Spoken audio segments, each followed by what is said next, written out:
Self here. Okay, so if you don't want to be recorded, just turn off your video and that should be good. And during the readers, please mute yourself.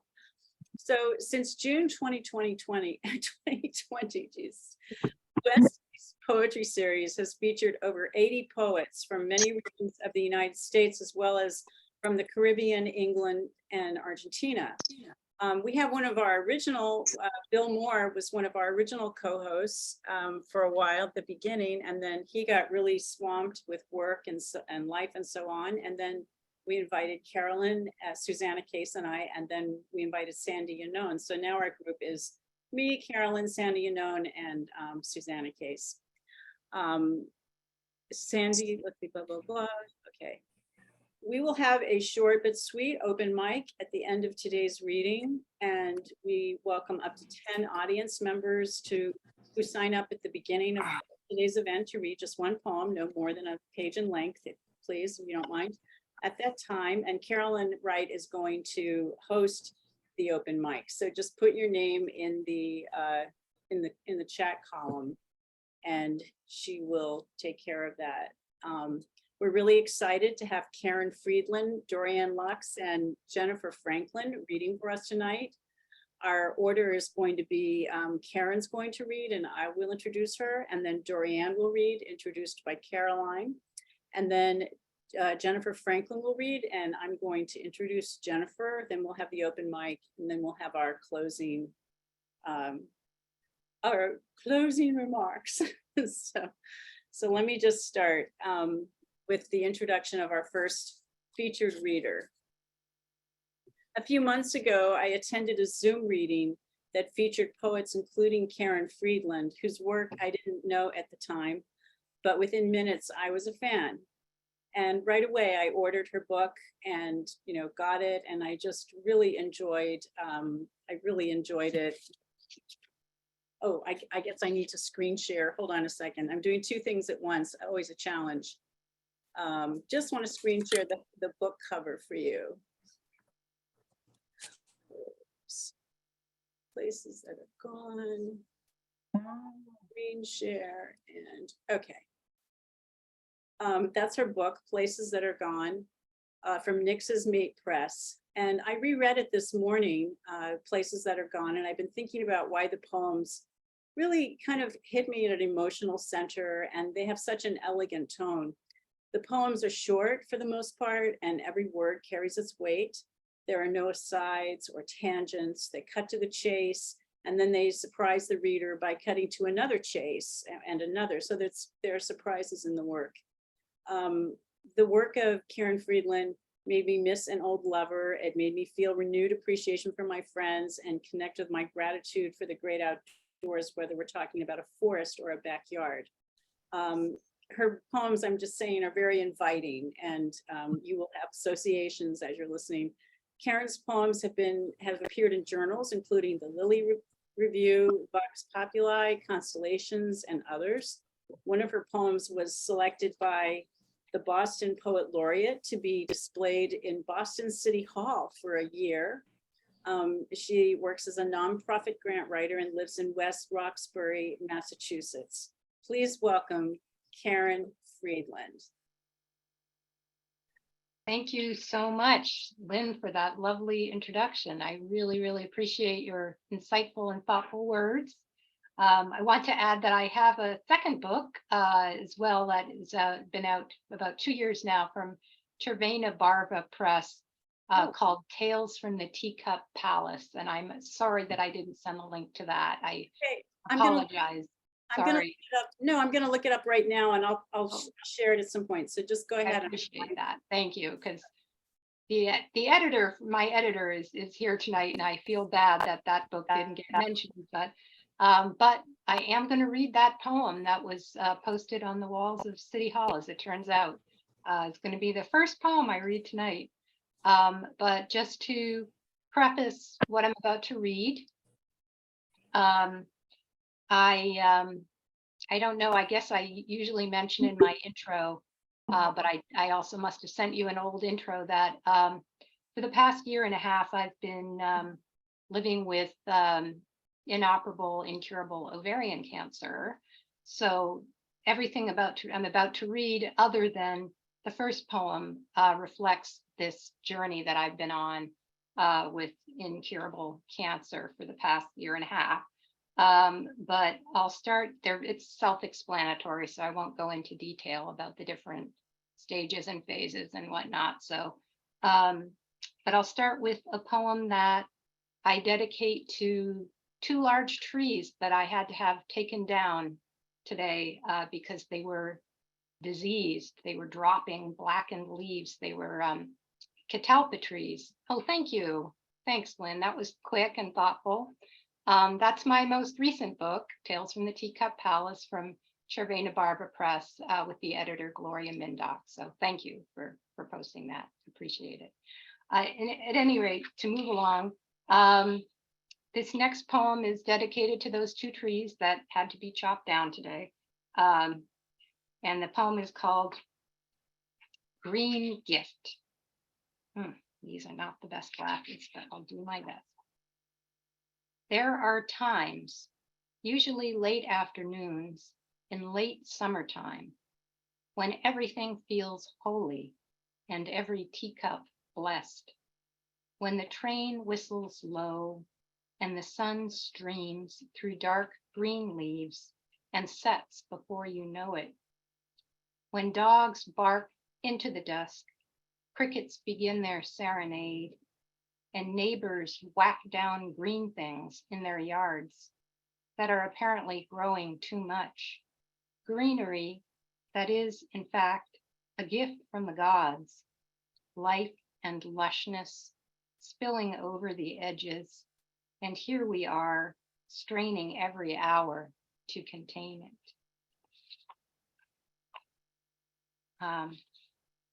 So as I mentioned, this next, all of the rest of the poems are reflecting on my ovarian cancer journey, as they call it, starting with this winter, and this is not this past winter, but the winter before. This winter, my body is killing me. Now, why'd you go all cancerous on me, right ovary? Then sprinkle cancer nodules like fairy dust throughout the abdomen, from rectum to diaphragm.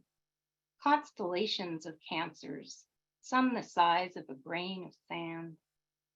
Ugly, evil little rosebuds with yellow dots staring up at me from the surgeon's exploratory snapshots, as if to say, geez, and how little you knew.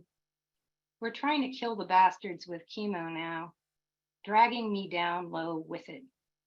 I lay in bed with the dogs and cat all day, a single neuron pinging in my brain. Soon enough, more trauma, massive surgery, removing cancers, lady parts, everything.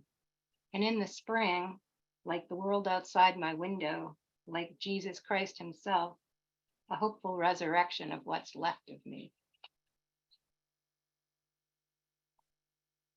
And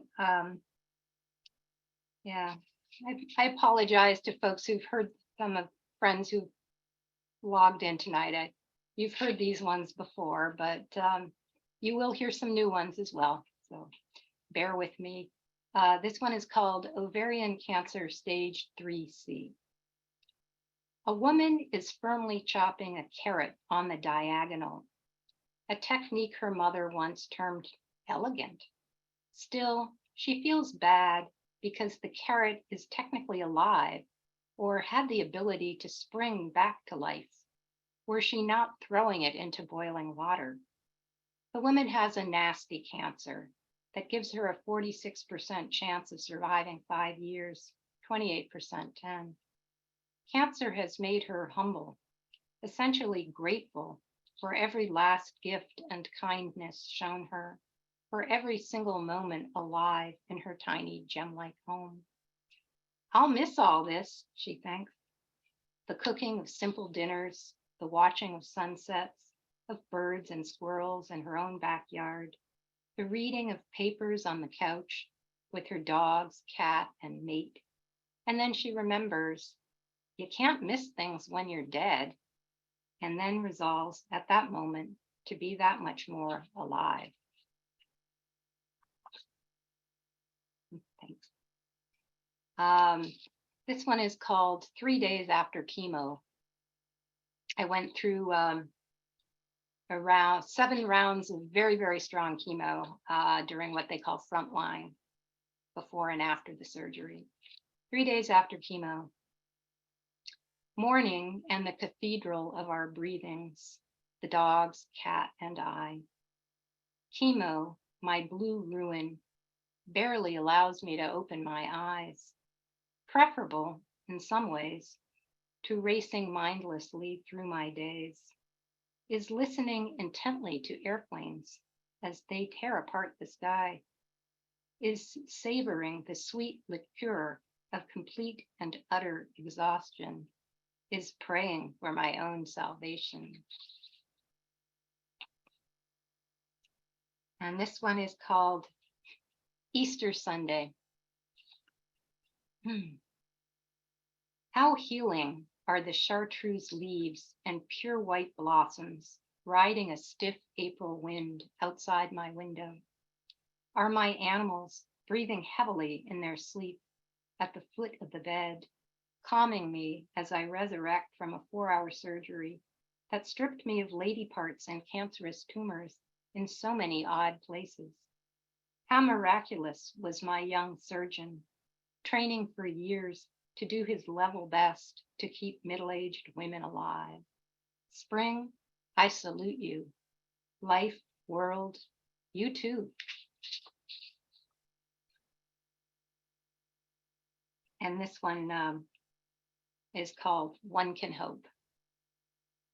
One can hope for more rain, this endless drought, for more years beyond the scant chances this cancer gives me, and more years for my animals too while we're at it. Meanwhile, I wear my short white chemo hair like a badge, do art therapy, write poems, join support groups, and walk my wagging dogs past neighbors who ask after me with kindness. What we've got right now, at this very moment, is all that we've got. Hang in there, I tell the trees, the dogs, my own damn self.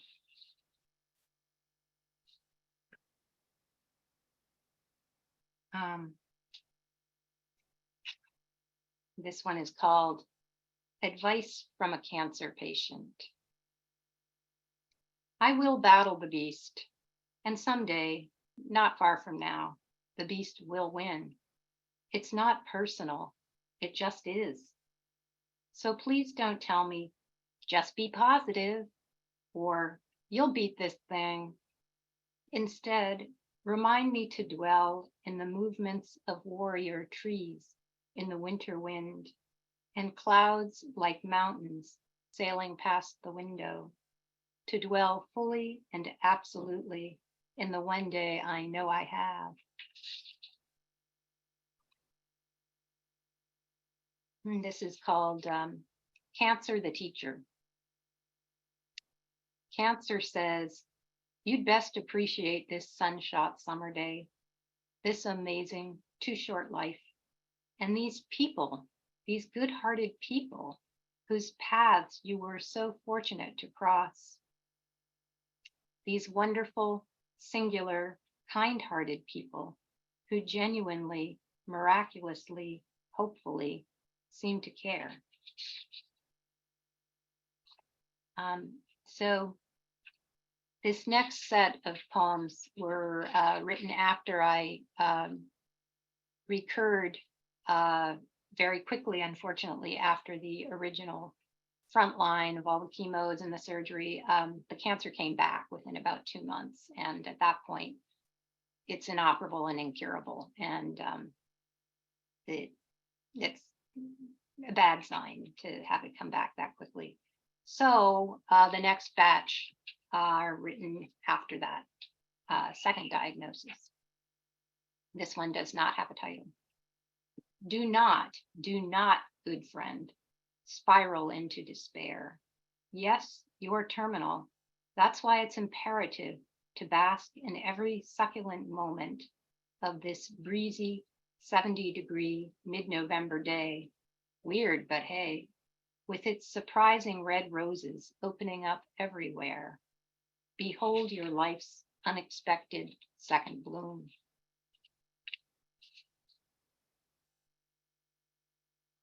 This one is called Thank You Neighbors for letting your wind-blown trees grow big, for planting succession gardens that blossom all summer long, for cooking dinners that waft from open windows, for practicing pianos that do the same. Thank you for your concern and care about my incurable, inoperable cancer, not unlike the fatal cancers of other neighbors over the years. Goodbye, Jeanette. Goodbye, Angel, both dead of lady cancers like mine. All of us decent sorts who waved and said hi, all of us sad to see each other die.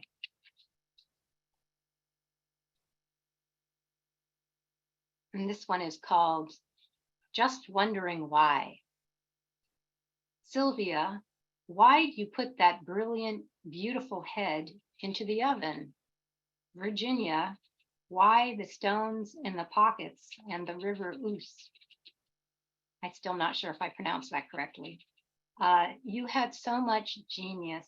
You had life, dear ladies, lucky ladies, and you threw it all away. Oh, what I'd give for your life.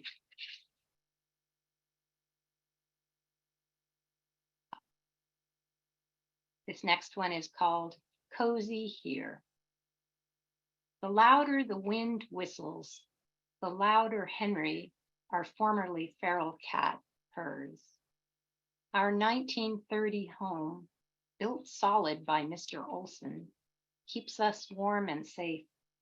The huddled bodies of our small pack, 2 humans, 2 dogs, a cat, all of us rescues, nestle under blankets, thanking our lucky stars for this place.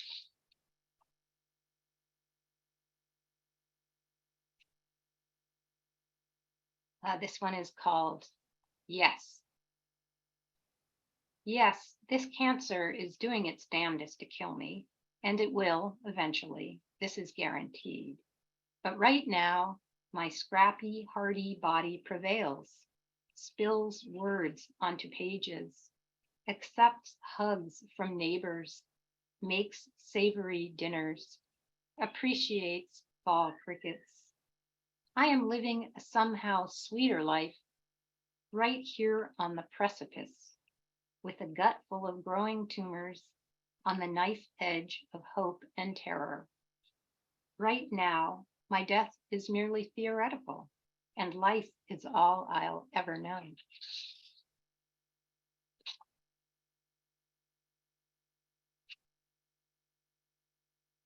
Just a few left. This one is called Drought/Cancer Summer. It was actually written last summer. Why the woe? You and the planet are not quite dead yet, just badly wounded. So lay yourself down in supplication by the open window. Try to write everything down, how people are trying to fix it, to heal it. As church bells chime, give praise to people doing what they can, for empathy, for anguish, for kindness.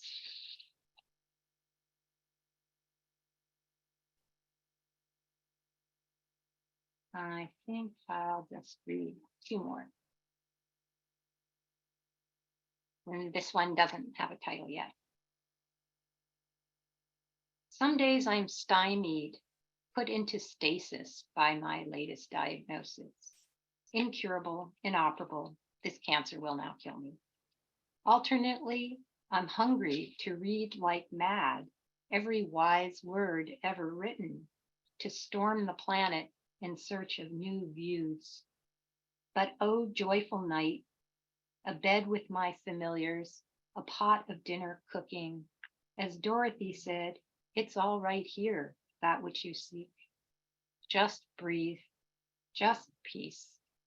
Time to adore every moment still left to us, which is what we should have been doing all along. Finally, just a short one with no title.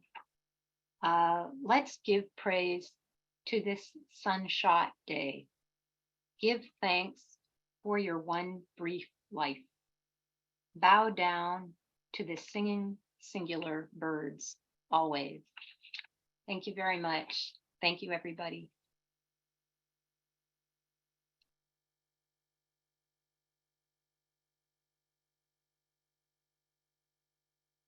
So there, I'll just share for a second your two books. I made a crude collage while you were reading, Karen. So, okay, thank you. Thank you very much. That was a beautiful reading.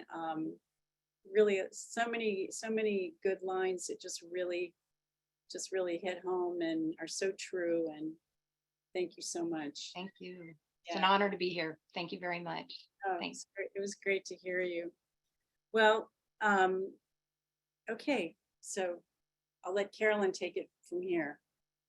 All right, very good. Thank you so much, Karen. That was a very moving reading, and I'm really glad to have have had this exposure, this introduction to your work, and I'm really hoping to be reading your books very soon. Now we have the ordering information, and Lynn sent the information for the Teacup Palace book, which I did not have the link for. So anyway, speaking of houses, both of your covers have houses on, Karen, and I'm really pleased to see Dorianne's book covers. One of them has a child on, looks like lying in the sand by the ocean. And the other is a wonderful sort of abstract design. But thinking of houses, I think of origins. And Dorianne, I actually think I've met you, Dorianne, only once in, face to face and not just face to Facebook. But and that was at the Lit Fuse Poetry Festival in Tieton, Washington. Right. A number of you, I'm not sure how many years ago, a dozen years ago. And you and Joe, Dorianne's husband, Joseph Millar, is also a renowned and respected poet, and we should have him featured one of these days for West East. So I remember you were there at Tieton. It was great to meet you. But I had known of your work for a long time. I had used the Poet's Companion text starting way back, soon after it was published. My copy is up there on the shelf somewhere. I'm not going to pull it right down, but I really appreciated that title because it really is a companion. It is not one of those kind of snooty, stuck up, sitting on the raised dais at Oxford type of books, It's not like the dining halls at British colleges. The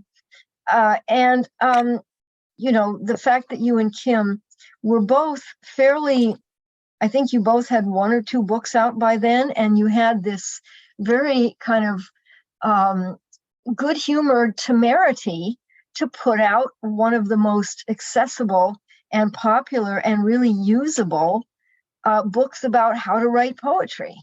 It wasn't like you had to have been the editor of the New Yorker for 40 years before you wrote a book like that, And I think that's one of the reasons that's been the key to its success and its, accessibility, I was going to say. And so I have used that, and I was so pleased to have met you then.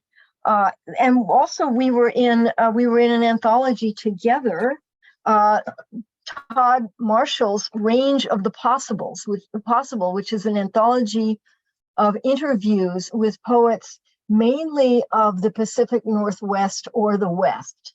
And of course, you were born in Maine, but you spent a lot of time in California in the greater Bay Area.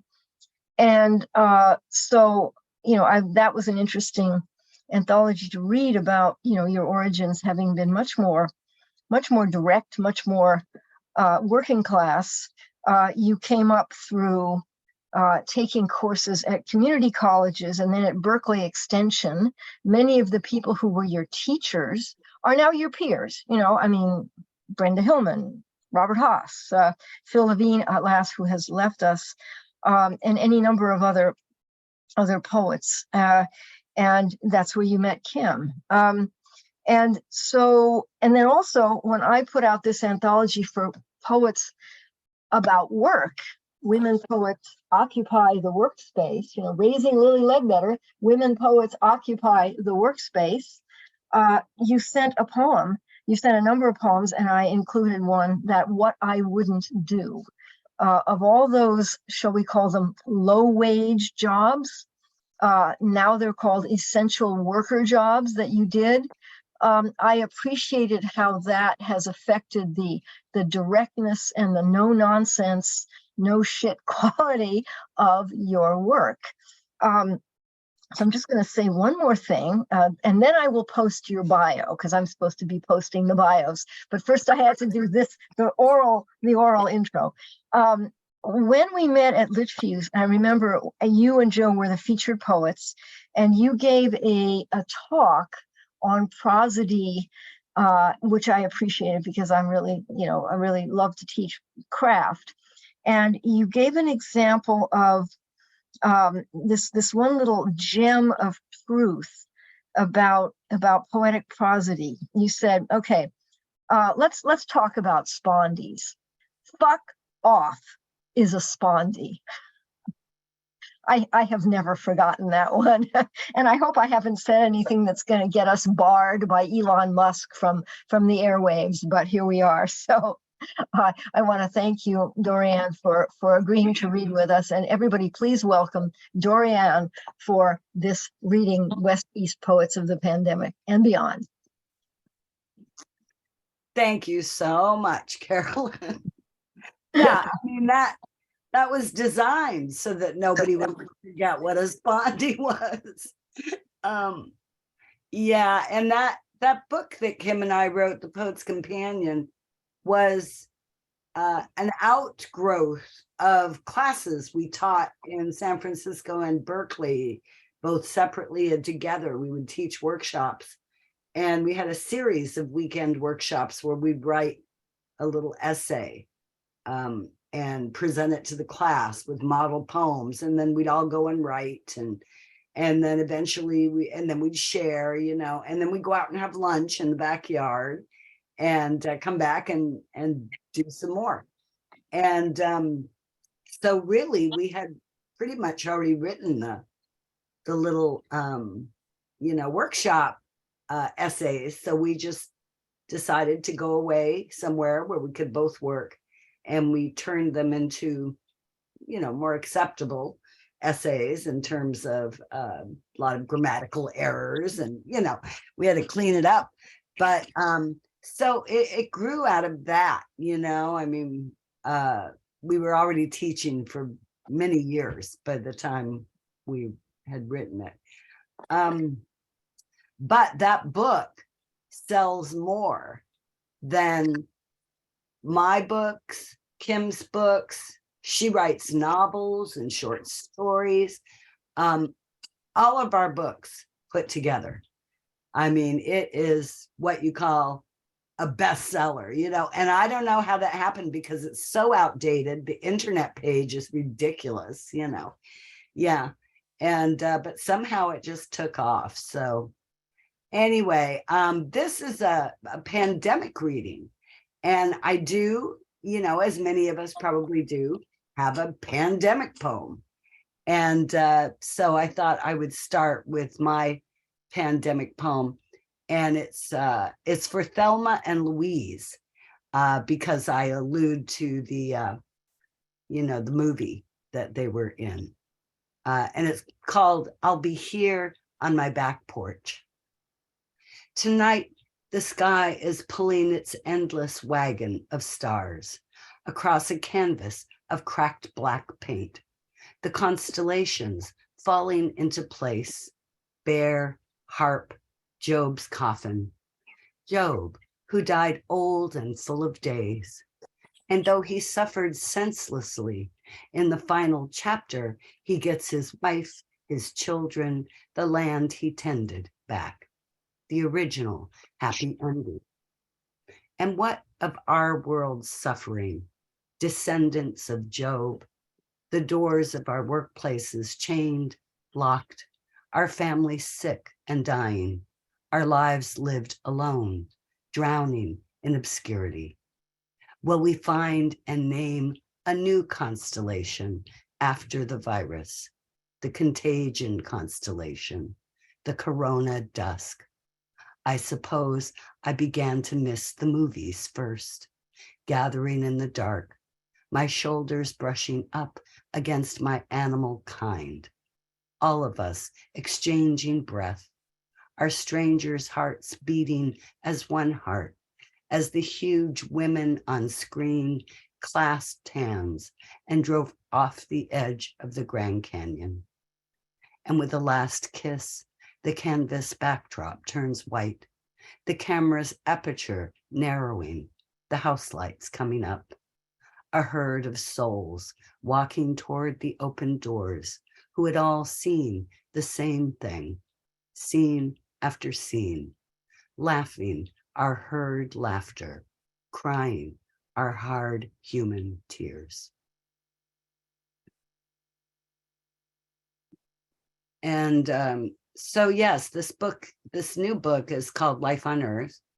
And there's a epigraph that begins the book from Mary Ruefle. Do you people know Mary Ruefle? She was my partner in being a finalist for the Pulitzer. And she says this: I began writing because I had made friends with the dead. They had written to me in their books about life on Earth. And I wanted to write back and say, yes, house, bridge, river, hair. No, maybe, never, forever. And this is the first poem in the book. It's called In Any Event. If we are fractured like stars, bred to shine in every direction, through any dimension, billions of years since and hence. I shall not lament the human, not yet. There is something more to come. Our hearts a gold mine, not yet plumbed, an uncharted sea. Nothing is gone forever. If we came from dust and will return to dust, then we can find our way into anything. What we are capable of is not yet known, and I praise us now in advance. And so my last book, which was the new and selected, had many poems in it toward the end about my mother, who had died a few years prior. And of course, I've always written about my mother. She's my muse, and I continue to write about my mother. So, you know, her poems about her are spread throughout all of my books. So in this new one, I write a poem called Spirit Level, which, as you know, is the little measurement thing with the bubble in it, so you can see if something is level. And there's a quote that begins the poem from Gary Snyder, who says, when making an axe handle, the pattern is not far off. My mother was either horizontal on the couch or vertical, a plumb line from her spine to the top of her head to the ceiling that spins when she drinks. Alcohol and an air bubble trapped, sealed, and fixed inside her, her face carved from wood, a tear gliding slowly down the curve of her cheek. My mother was once a spirit in this world. Once she breathed for me, above me, beside me, behind me. Now I feel her warm breath on my neck summer nights, peering over my shoulder as I write every poem, whispering, let me in. I let her in. I remember every time she picked me up or set me down, put me to bed or woke me from dreams. And now I see how my whole life has been a dream, one she built for me from the ground up, her daughter, my mother, the axe, beautiful tool with which she shaped me, a house much like the one she lived in, but smaller, fewer rooms, a tiny, unusable attic, and a cluttered basement. I let her in, like she let me in. She became my carpenter, stonemason, and bricklayer, piling me up cell by cell, the blade that shaped my legs, my arms, my surveyor, millwright. She used herself as a template, her genes tough, her organs elastic, her eyes and nose, forehead and mouth. And when her body, from which my body was made, was slipped into the hot retort, I burned too. She refused the beveled casket, the oiled mahogany box, last drawer for the dead, wanted only the fury of fire, the blue-white flames unmaking her with their licking tongues. House her grandmother built, and her grandmother before them, all of them giving what they had been given. The hardwood floors, staircases and banisters, their deepest cupboards, their heavy doors flung wide so the breeze I would be could blow through. And this is a poem that was inspired by the discovery of an ancient snack stall in Pompeii. They recently uncovered more. And I've always been so fascinated since a child about Pompeii. And so I've written a few poems about it. But this one is called the Thermopolium, which is the word for a snack stall. Even in 79 AD, people loved street food. All the young Romans flocking around the sizzling terracotta pots, the stalls frescoed with chickens and hanging ducks, hot drinks served in ceramic two-handled pateras, filled with warm wine and spices. Their sandaled feet glimmered as they milled around, waving hellos, smudging one another's cheeks with kisses, murmuring gossip, complaining about the crazy rise in the price of wheat. Soups and stews, skewered meats, stacks of flatbread, honey cakes, and candy made with figs. They sprawled on the steps or sat near a neighbor's open door, stood under a blur of windows, someone playing a lyre, barefoot children singing the Ode of Horace. Just like New York, before the pandemic, before the many retreated and retired to their living rooms to watch the news on a loop, alone with a cat or dog, a furry stay against the nothing of loneliness, their dreams, a passport to fear. I used to see the excavated people of Pompeii, frozen in time, caught curled in sleep or kneeling, a couple fucking, though there is one of a possible father propped in what looks like an easy chair, a mother bouncing a child on her lap, as if they'd decided in their final moments to be happy, to go into the afterlife covered in ash, buried alive by joy. And this is, I'm Acadian French, and my ancestors were Huguenots. And when the French came over to Nova Scotia, they were burned out by the English and the Indians. And then they went down to New Brunswick, and then they were burned out again.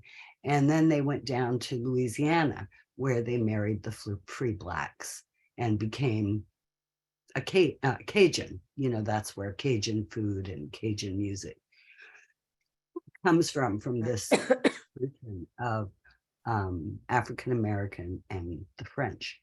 And in fact, the very first Cajun song was called The Naughty Mrs. Como, which is my mother's maiden name.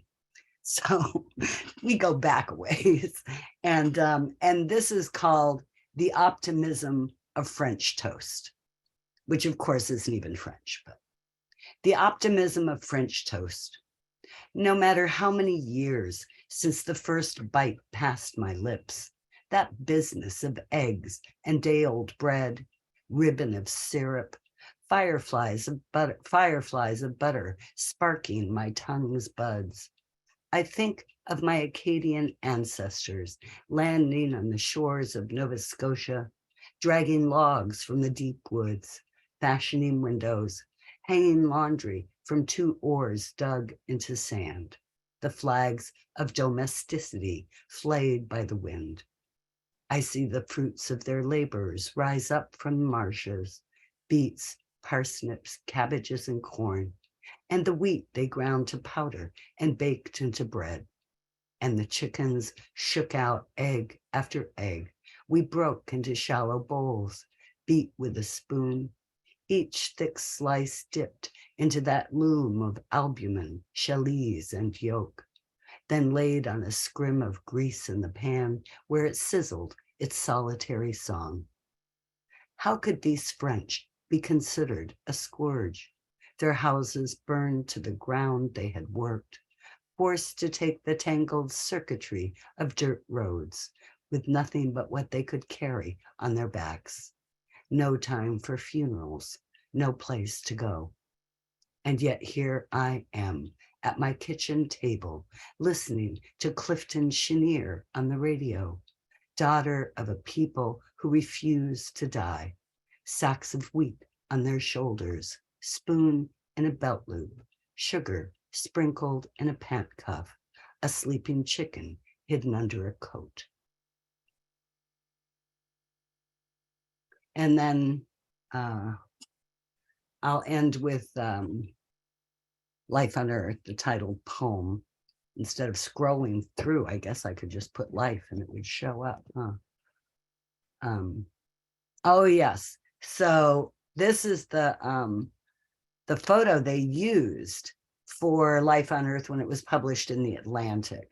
And when Norton called and said, do you have any suggestions for the cover of the book? I gave them a bunch of suggestions. And then I said, and the Atlantic, posted this lovely picture of a child, and I said, so you might take a look at that. And they did. And then that's the idea that became my book. It's not the same artist at all, of course, but I just thought that was wonderful. So this is Life on Earth. Now I have to find it. Because it is the very last poem in the book. You can just read it off the screenshot. Oh, well, if I could read it off the Whatever's screen. easiest for you. It's a little small, Okay. but maybe I can. Let's see. Oh, is it? We'll just listen very carefully as we have been. Life. That's good. Is that making it bigger? That's good. Yeah, Yeah, that's that's probably great. That's great. Okay, Thank you. my pleasure. Life on Earth. The odds are we should never have been born. Not one of us. Not 1 in 400 trillion, to be exact. Only one among the 250 million released in a flood of semen that glides like a glassine limousine filled with tadpoles of possible people, one of whom may or may not be you. A being made of water and blood, a creature with eyeballs and limbs that end in fists, a you with all your particular perfumes, the chords of your sinewy legs singing as they form, your organs humming and buzzing with new life, moonbeams lighting up your brain's gray coils, the exquisite hills of your face, the human toy your mother longs for, your father yearns to hold, the unmistakable you who will take your first breath, your first step, bang a copper pot with a wooden spoon, trace the lichen growing on a boulder you climb to see the wild expanse of a field, the one whose heart will yield to the yellow forsythia, named after William Forsythe. Not the American actor with piercing blue eyes, but the Scottish botanist who discovered the buttery bells on a highland hillside blooming to beat the band, zigzagging down an unknown Scottish slope. And those are only a few of the things you will one day know, slowly chipping away at your ignorance and doubt. You who were born from ashes and will return to ash. When you think you might be through with this body and soul, look down at an anthill or up at the stars. Remember your gambler chances, the bounty of good luck you were born for.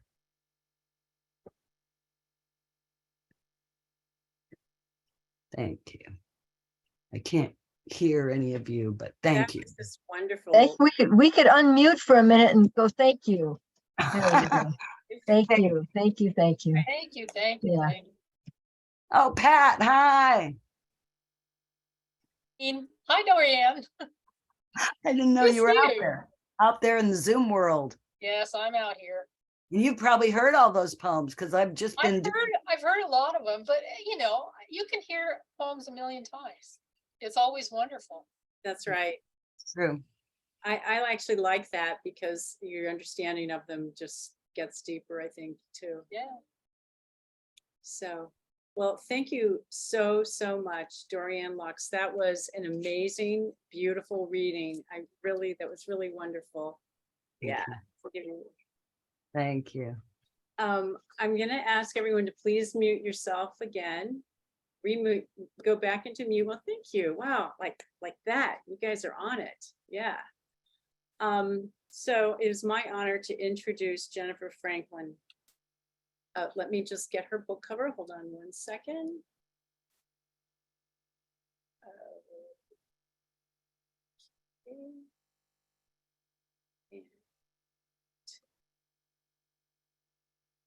Okay. It's a stunning book cover. I want to make sure you see it. Can everyone see okay? Okay. If Some God Shakes Your House, If Some God Shakes Your House is Jennifer Franklin's third full-length collection of poetry released from Four Way Books earlier this year. As with her other two full-length collections, If Some God Shakes Your House involves a Greek myth, this time the story of Antigone, who is determined to give her brother a proper burial, to do the right thing, opposing a brutal king and risking her life to do so. Part of Jennifer Franklin's first book, Looming, used the myth of Demeter and Persephone to address the shock and grief of her daughter's diagnosis of what Jennifer describes as severe autism and intractable epilepsy. Her second book uses the myth of Philomela's rape, as well as the brutal cutting out of her tongue by a family member to confront the betrayal Jennifer experienced by her husband and which caused her tongue cancer. In this latest collection, If Some God Shakes Your House, the power struggle between Antigone and Creon lends itself to prose poems about state violence and inhumanity in a society toward its weakest members. In an interview with Jessica Jacobs of the Poetry Society of America, Jennifer Franklin says, if Some God Shakes Your House contemplates grief, loss, or death, not just the persona poems in the voice of a contemporary Antigone, but the prose poems that describe the speaker bearing witness to the country in the tight grip of the Trump administration and a right-wing Supreme Court, and the memento mori sonnets that examine horrors of climate change, human and animal suffering, and the impermanence of everything, including art. These themes are compelling. But before we move to hearing Jennifer Franklin read her work, I want to draw your attention away from the content of this book and on to why these poems in and of themselves are remarkable. They are taut, lyrical, even-toned, tender, tactile, and true. Please welcome Jennifer Franklin.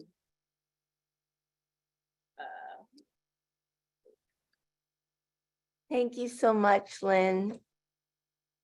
Thanks for having me. Thank you, Caroline. Thank you to the other hosts for inviting me. It's an honor to read with Karen and Dorianne today. I really appreciate you having me here. And thank you for that beautiful introduction. Thank you to everyone who came out to listen to us this evening. It's so great to see so many familiar and new faces in the audience, so many wonderful poets whose work I admire are here.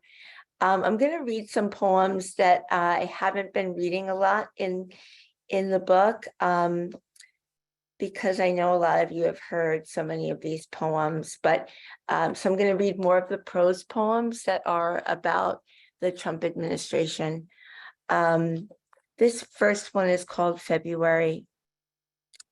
Our long coats are all that separate us from the cold. Halfway around the world, the sky opens to put out wildfires over the carcasses of burned marsupials. We wait for the subway, for the train. My daughter waits for her short yellow bus that arrives each morning with one sobbing boy. Politicians preen and posture. The air is damp with acquittal. We bend our heads, but not in prayer.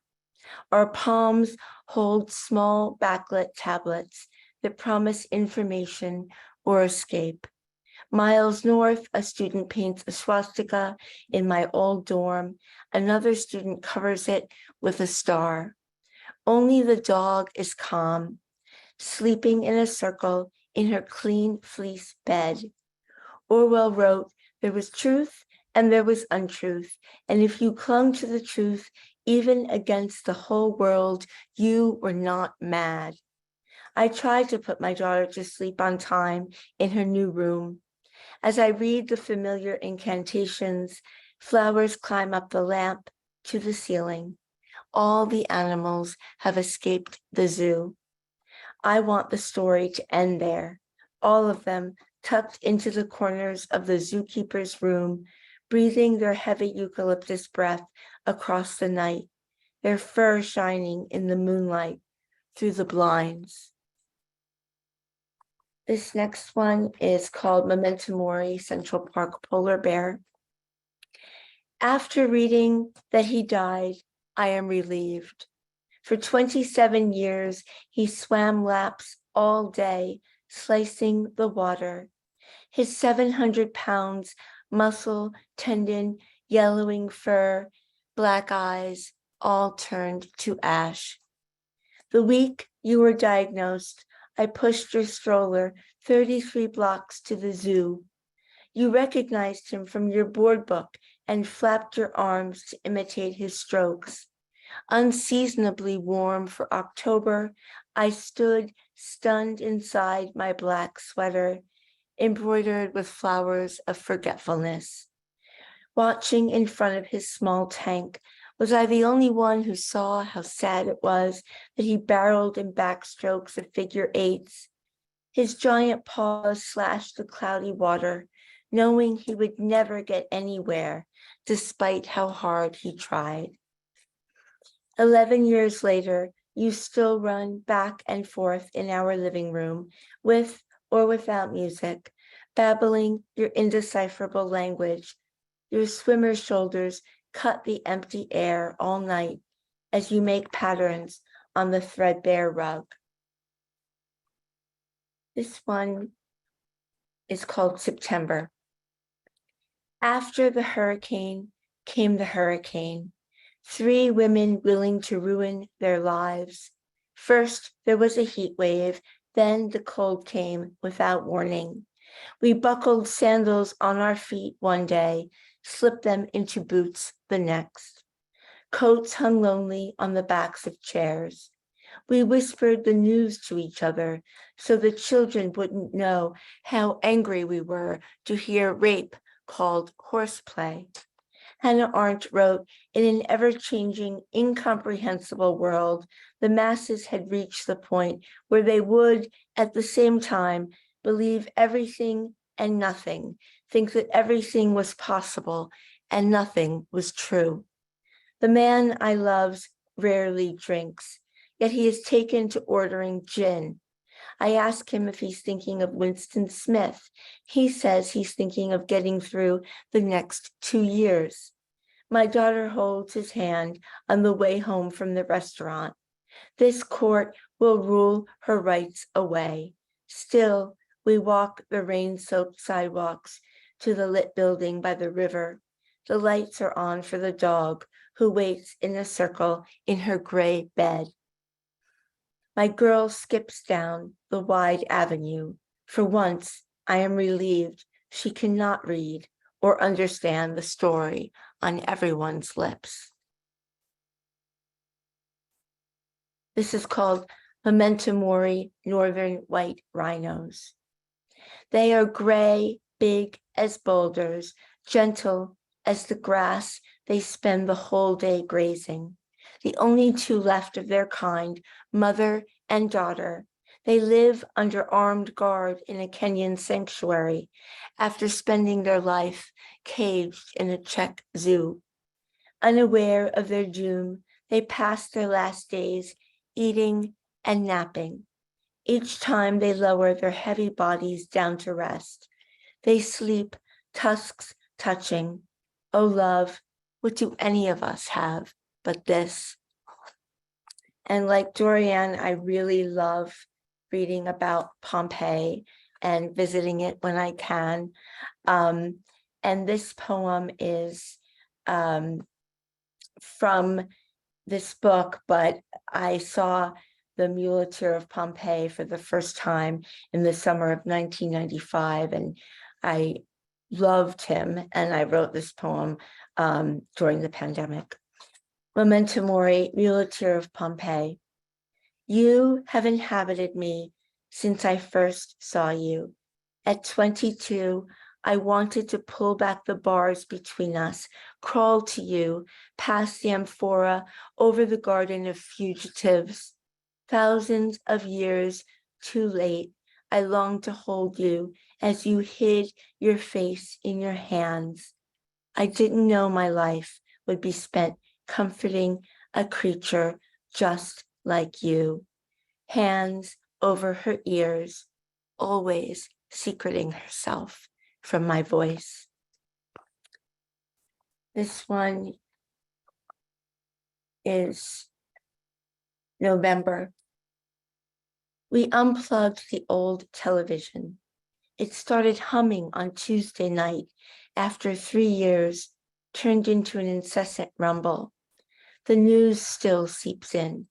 I go from one doctor's appointment to another, mine, my daughter's, mine. The meditation instructor says, with practice we can learn to tolerate our commute. Her voice first annoys, then soothes me. I listen to the same 3 songs on loop as I wait for my biopsy results. Across the country, my doctor friend is dying of breast cancer. It no longer matters how much science she knows. 18 years ago, I visited her daughter in the hospital hours after she crashed into the world, screaming. In The Second Sex, Simone de Beauvoir wrote, a woman is shut up in a kitchen or a bedroom, and one is surprised her horizon is limited, her wings are cut, and then she is blamed for not knowing how to fly.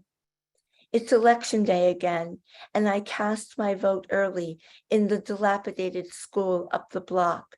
Just last month, I stood in the middle of my favorite green field. Time collapsed. I was 17, I was 46. light lifted gold leaves from the herringbone bricks beyond the gate. I sat in a stiff chair and listened again to the voice that lit 4 years of darkness before I read my own work to young women who watched me. At home, my favorite store announces a going out of business sale. The rent in Chelsea is too high. Never again will I see the ceramic doll heads stacked up one on top of another in a tall glass vase. And a couple more. This is an Antigone poem. I'm all done being nice. It hasn't gotten me anywhere. Since I was young, I gave everything away: milk money, homework, adoration. Everyone wanted to make me into a small version of herself, teaching me weaving, writing, wiles. All I wanted was love. Picked a bouquet of dandelions and handed it to my mother. When she turned her mouth into a little O and called the tight yellow suns weeds, my body became a weight I wanted to let go. I thought all of the lessons I memorized to keep me still, the colors I couldn't wear because they clashed with my red hair, all the rules of modesty so men would not look at me with hunger. The only thing I owned was a jar I was given like Pandora as a girl. Before I unlatched the lid, I had already lost everything: faith, health, my child. I refused to watch what flew out, but something hard as lapis, real as want, wrenched my wrist right back, so hope remained, writhing alone at the bottom of the jar like dirty water after dead tulips are discarded, yellow stamens dropping pollen to the floor. Silent, it watched me for years, months at a time. I forgot it was there, but when it's trapped like that, it grows so large, nothing can quell it.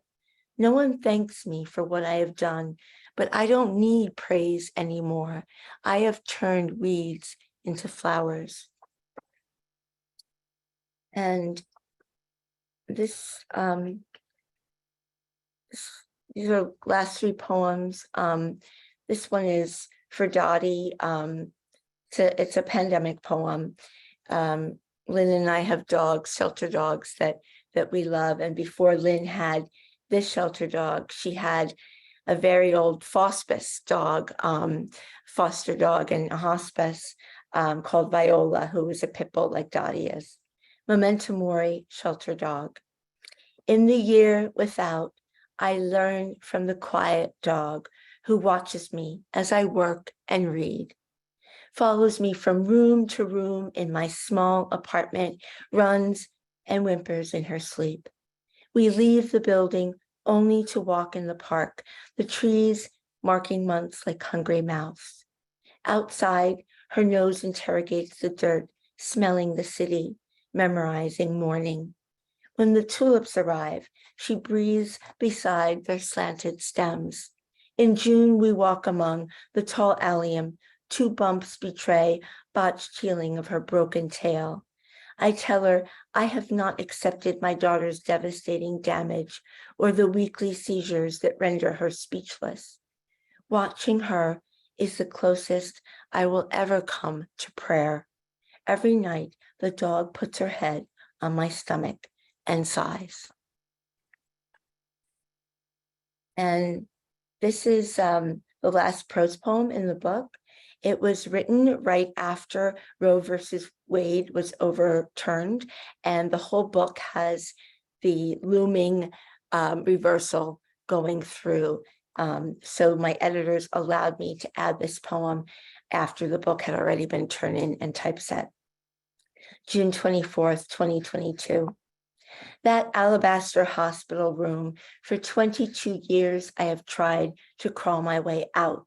Its antiseptic smells and white walls still taunt me as I read today's headlines and think of all the women and girls now stripped by the state of their right to choose. I begged them, first my mother, then my husband, then together. I cried, hair matted and dirty from vomiting for 23 days, 7 weeks pregnant. I pleaded with them not to force me to have the baby, as if my body already knew how sick she was and how the architecture of my life would be destroyed. Instead of helping me, my husband ordered a psych consult. He was a doctor, so he convinced the attending that I was hysterical and didn't know my own mind. Anyone with a mind knows this has always been about control. Nothing is enough. I offered to help women travel here and bring them to clinics, write postcards to swing states, my body a sanctuary and a shrine. Because I love my daughter more than myself, there are some decisions I can never come back from. Dickinson wrote, "To attempt to speak of what has been would be impossible. Abyss has no biographer." My daughter crumbles like a rag doll when she seizes, her heavy body limp in my arms. I watch us from above, our forced and permanent pieta. Can you see the truth? The child isn't the one who is dead. And the last poem is the last poem in the book. Thank you for having me. Thank you for listening today. As Antigone, I still want to believe I can find some way to fix you. That if I go back to the beginning, retrace the disaster with the savant detective's obsession, I could uncover a cure, the smartest expert, some successful drug. Better yet, I want the pediatrician to give you a different diagnosis. I want to go back to the walk home, past restaurants and playgrounds, autumnal light catching all the auburn in your hair. I want to go back to the moment your father left us outside the cafe. Consider handing you to him, all 47 pounds of you in your gingham pants and hot pink cardigan, Dalmatians decorating the little pockets, and walk away without looking back. But I would never have left, and I won't now. One way or another, you will be the end of me. Inadvertent brute force, vector of virus, constant caretaking, your heavy body, forcing my remission's abrupt end. I know what's waiting, as certain as cloth hung to hold my scarred neck. I will not walk away. The moment the nurse pressed your splotched body into my arms, your needs fixed my fate. Constantly confused, your jagged voice requests Christmas songs, all spring. You shove words of grace into my dry throat, and I sing. I don't need a bottle of pills, white as sleep, to silence me. Every Ursat saint knows endless sacrifice is suicide. For 20 years, I have been disappearing. Touch me. I am not even here. Thank you so much.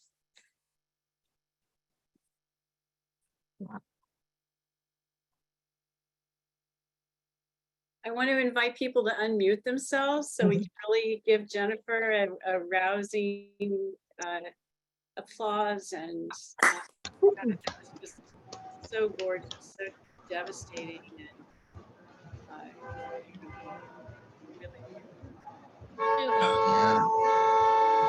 My, really beautiful. Thank you so much, Jennifer Franklin. Thank you, Karen Friedland. Thank you, Dorianne Laux. The three of you have given us a really, really special evening of poetry. I feel so grateful, and it's wonderful to hear you read. Hi, Josie. Hi, Hi, Josie. Yeah. So I'm gonna let here. You can see her better there. You see it. There's her little head. I'm gonna let Carolyne take over for the open mic, and let's see what's gonna happen next.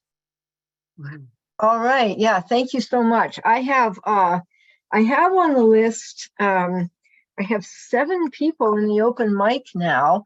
And if we don't have any more, oh, excuse me. No, I have 6. And I would love to do this if it is doable.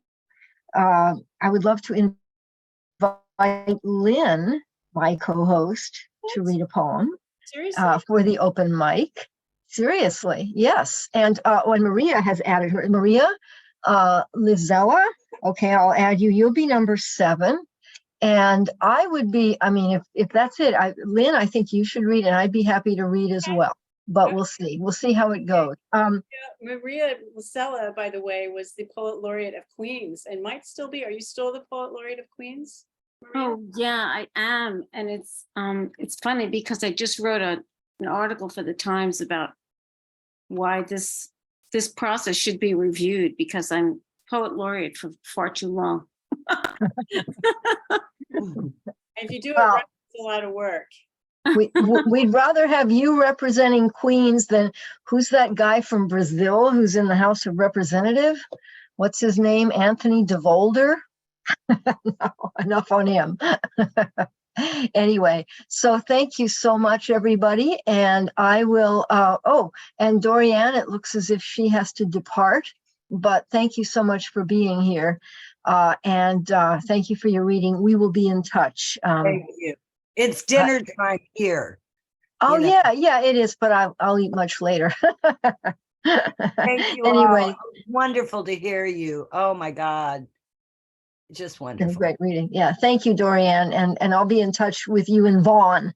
Okay. All right. Bye-bye now. And so, all right, let's begin. The first poet on our fabulous list here is it's a fabulist, isn't it? Okay.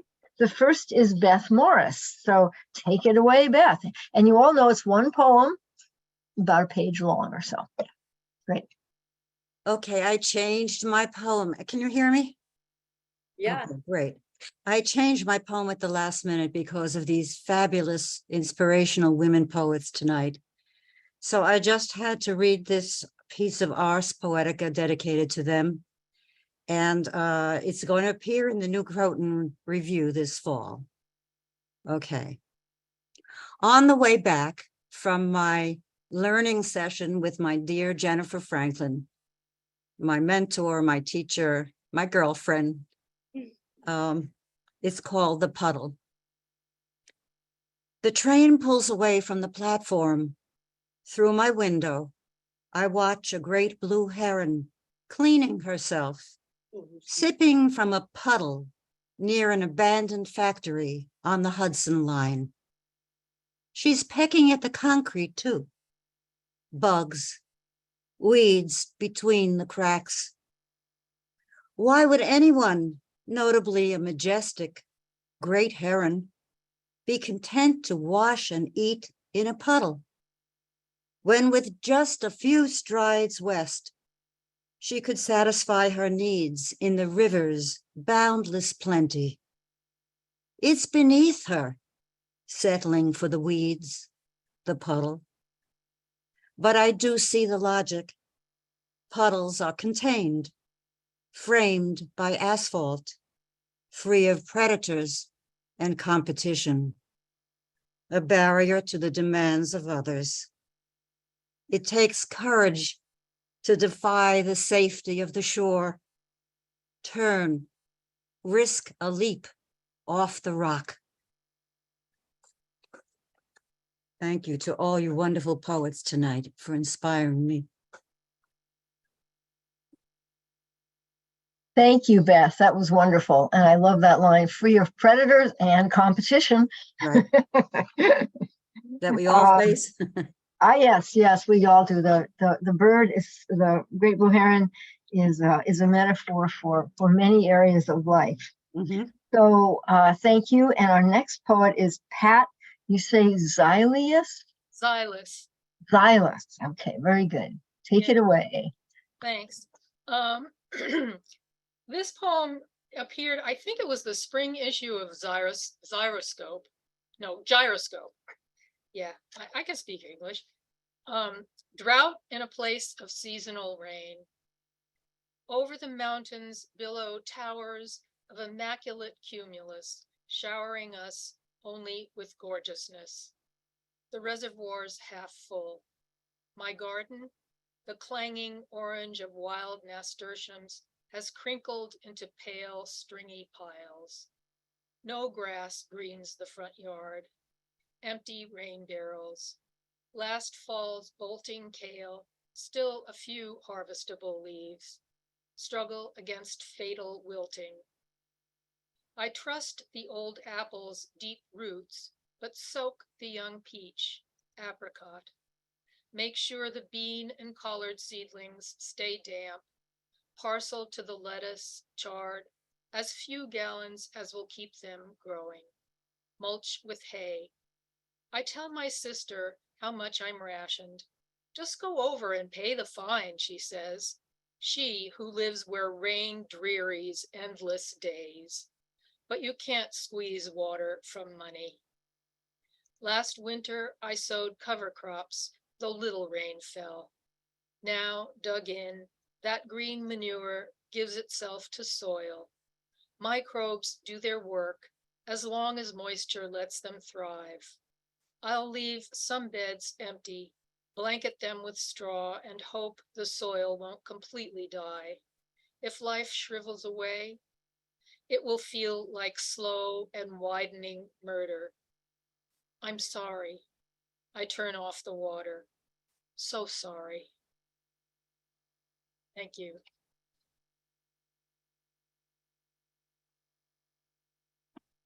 Thanks so much, Pat. So far, the first two poets have come up with these wonderful, wonderful, pristine, distilled lines, you know? I mean, I just love it. So thank you so much. Our next poet is Linda Crawford, Linda V. Crawford. Take it away, Thank you Linda. so much. There's so many Linda Crawfords in this world. I finally said I've got to put my middle initials in. So thank you. Two quick things. One, I came because I was aware of Dorianne Laux' work, had a workshop with her a few years ago, and I am leaving now knowing the work of Karen and Jennifer. It's exquisite. So this is wonderful. The one poem I'm going to read, you'll hear me say Mother Sally. Mother Sally is a fertility character in Barbados, in the Caribbean. It used to be performed by men. Now it's women with, you know, stuffed bosoms and stuffed backsides. And so there's that. You will also hear me say "walk up," and that means to dance and gyrate your hips. Okay. And let me pull up my poem. Ballet is never enough. For Caribbean girls who want to point toes, tighten, lessen their backsides into the unnatural, stretch to strings of violins, having lost the cora. For Caribbean girls who strain to keep arms above heads, pirouetting away from ancestral earth skin. Be wise. Listen to your mothers who laugh with teeth. Watch them grabble flared poplin dresses above their knees, gyrate hips into a curved spoon bowl, a cycle of earth life, circle of star life. Be carefree.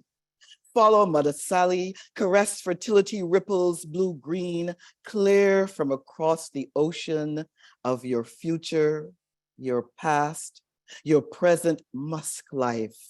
Look askance at small bone-breaking dances that bend, bleed phalanges. Be swift, push past Advents, Spain, Portugal, England, France. Push past interims, Compa, Calenda, Bele, Kaiso, and walk up deep down into the deepest dance, a dingole on the sea path to reclaim your original wounds. Thank you.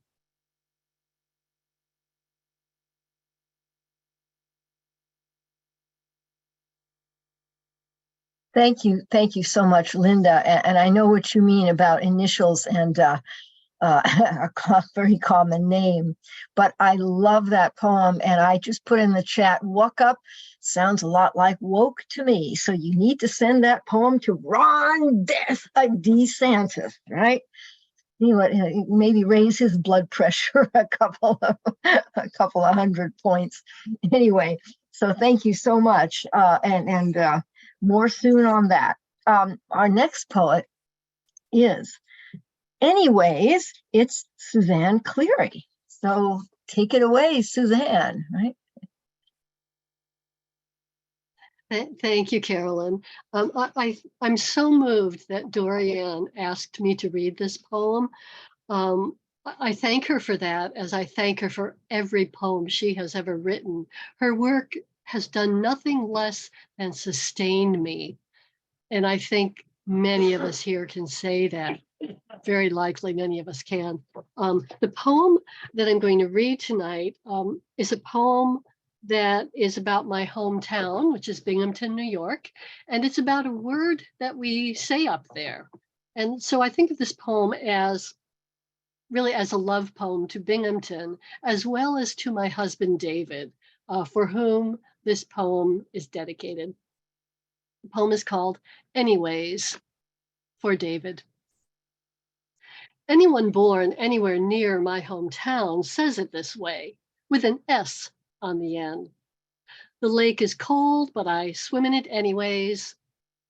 The kielbasa gives me heartburn, but I eat it anyways. He treats me bad, but I love him anyways. Even after we have left that place and long settled elsewhere, this is how we say it, plural.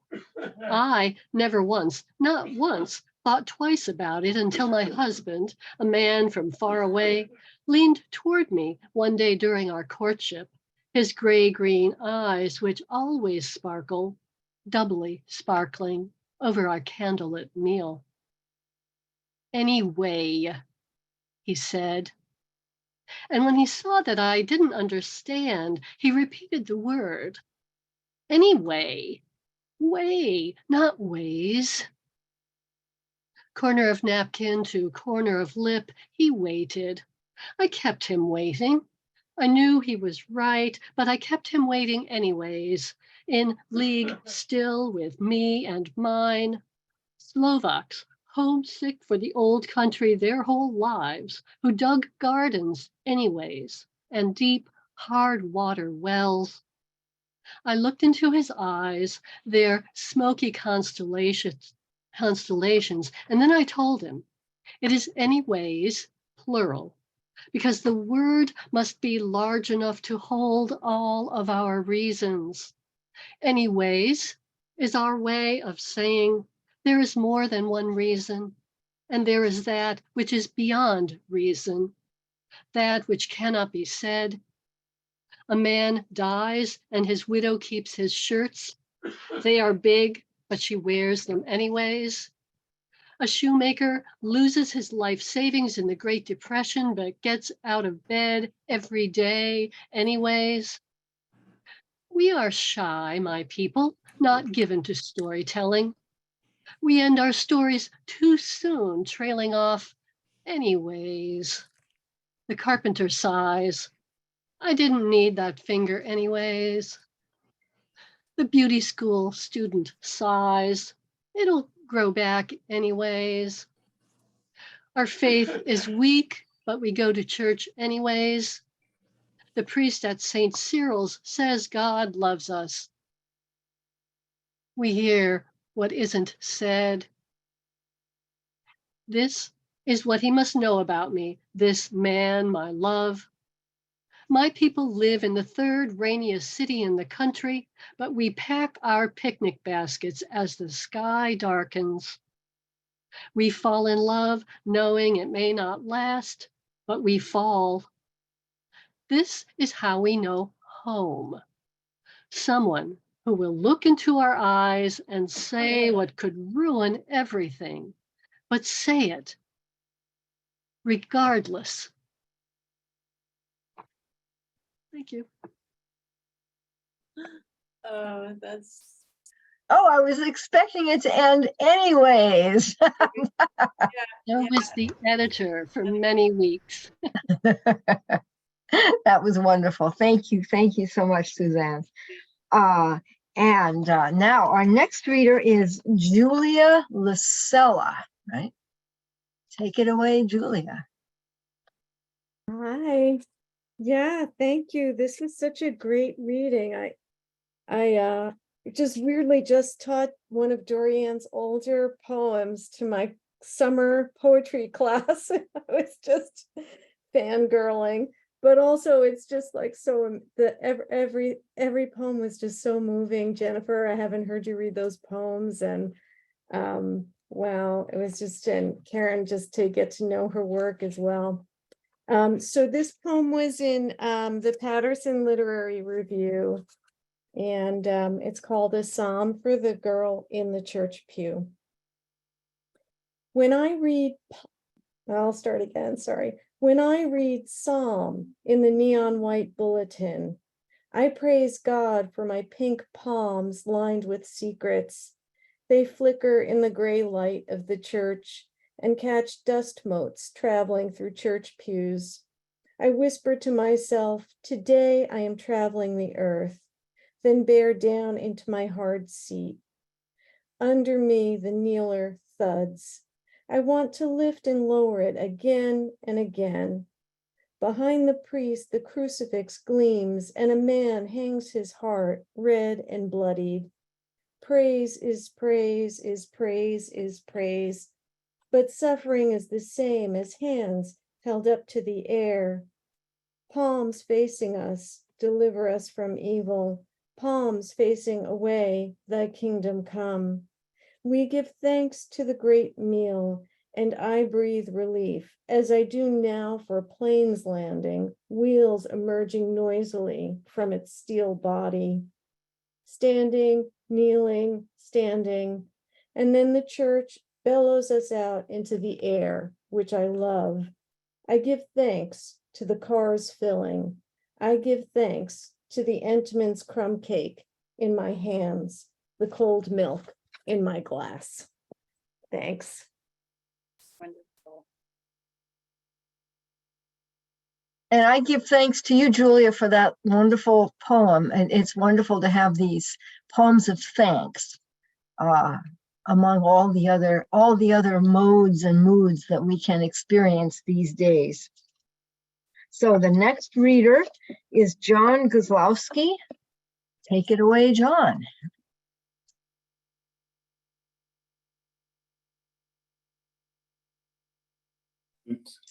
Okay, sorry, I had it muted. I'm going to read. Can you hear me? Yeah. Okay. I wrote a bunch of poems during the pandemic about poetry because I wasn't going out, I wasn't seeing people, I wasn't doing anything, and the only person I really talked to was poetry. And so I wrote a poem called Dear Poetry. Today, there was no snow, no rain, just wind and sun and trees that moved like my hands move when I'm listening to myself and writing words I never thought would come from so far away. I know I don't have to tell you this, but I will. I love the earth and talking to you and listening to the ocean at night. Do you remember when I was a kid and you and I were alone in the house? It was so beautiful, the silence and the words that came from it. Poetry, you are not everything. There is also love and joy and sorrow and death, but you will do until they come. Yours, John Guzlowski. Okay, thank you. Thank you. Thank you. Thank you so much, John. And I believe you are also patching in from Seattle, right? No, I'm in Lynchburg, Virginia. Oh, all right. All right. Wow. There must be another John Guzlowski. Oh, okay. Okay. Yeah, very good. I'm sorry. I'm seeing some other interesting comments here. But in any case, thank you. And our next reader Maria Lizella, is that correct? You must be related to Julia. Yes, and we are. Great. Okay, this poem actually has not found a home yet. What I'd wish for you. This is not the poem about when you die, but when you fly. I catch the flash of a slim child, his cape of dreadlocks lifted by the wind around his shoulders, takes my breath away. For a nanosecond, it is you, navigating through traffic, a dancer on a skateboard, as you once were, darting in and out and under steel girders that buttress Queens and the Bronx. Or a skater on the icy mirror at Rockefeller Center, a straight-backed flyer, an at-ease child, someone's child, who feels freedom on their legs, strong as tree trunks. Small waist pivots, dodges, ducks, 16-wheeler trucks, buses, cars, scooters, fellow skateboarders, glides through traffic, life, fearless, untroubled by the urban cacophony of car horns blasting, bullets sailing past your earlobe, your wrist. But it isn't you, can't be you, now that you are living in the space of darkness and delusion. Inside a room, you circle where it is always night, making music, memorizing stories, singing to yourself, recording your voice for no one. Plotting to move to the Greek islands, Italy, yesterday it was Japan, and why would I think twice about the plan to move across an ocean or two, like the urban pigeons that are not indigenous to New York fire escapes, subways, and telephone poles. You'd breeze out of the Bronx as they did from North Africa, the Mediterranean, to a light here for an accidental diaspora. And didn't they fare well enough? Thank you.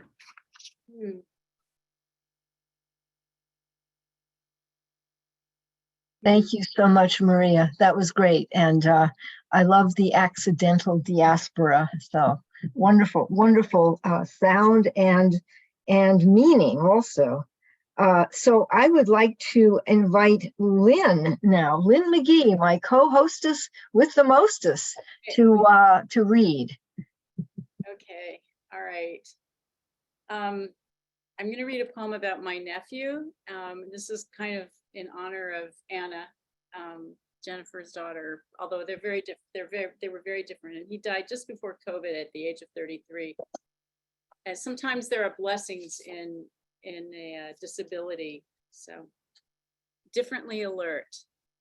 He doesn't make eye contact, the nurse reports of my nephew, who is limp with sedation, lips slack, ventilator wheezing on his behalf, inflating his lungs in a rhythm both amiable and stern.